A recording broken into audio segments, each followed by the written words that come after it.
Today, we will learn about the day a simple commoner defeated a bully. The Philistines were Israel's arch nemesis since 1200 to 1000 BC. The Philistine army was at war with King Saul's army, Israel, for many years. Around 1020 BC, the Philistine and Israelite armies were camped on opposite sides of a steep valley. Since the Israelites and the Philistines had been at odds with each other for many years, both armies wanted to annihilate the other. However, neither army wanted to attack first because tremendous loss was inevitable for both sides. However, Goliath, a mighty Philistine warrior and hero, was not afraid of the loss he might bring to his nation. He came down to the middle of the valley and taunted the Israelites. Goliath was from Gath and stood 9 feet tall. He was quite an intimidating warrior. The defiant and rebellious taunts, which Goliath hurled out, were against Jehovah, the Israelites' God, just as much as they were against the Israelites themselves. Goliath did this to intimidate the Israelites and with hopes that they would surrender to the Philistines. He shouted to the Israelites, I am the Philistine champion, but you are only the servants of Saul. Choose one man to come down and fight me. If he kills me, then we will be your slaves. But if I kill him, you will become our slaves. I defy the armies of Israel today. Send me a man who will fight me.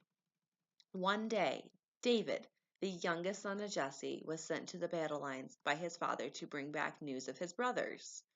David was just a young teenager, probably 15 to 19 years old at the time.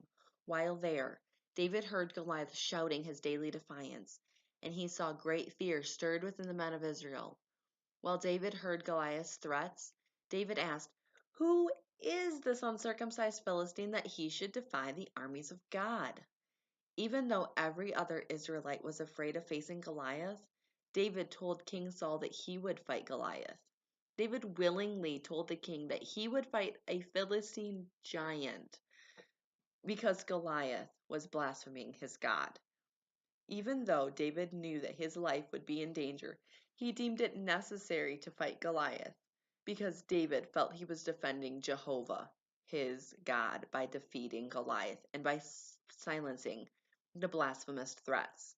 More importantly than losing his own life, David felt it important to defend the name of his God. In addition, he felt it his duty to protect his land against enemies.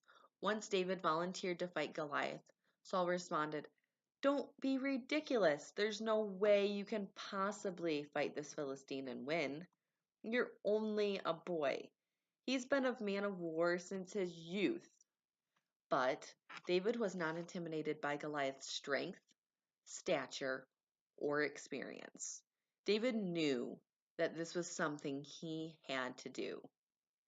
Although David was brave, it took much persuasion for King Saul to grant David permission to fight Goliath.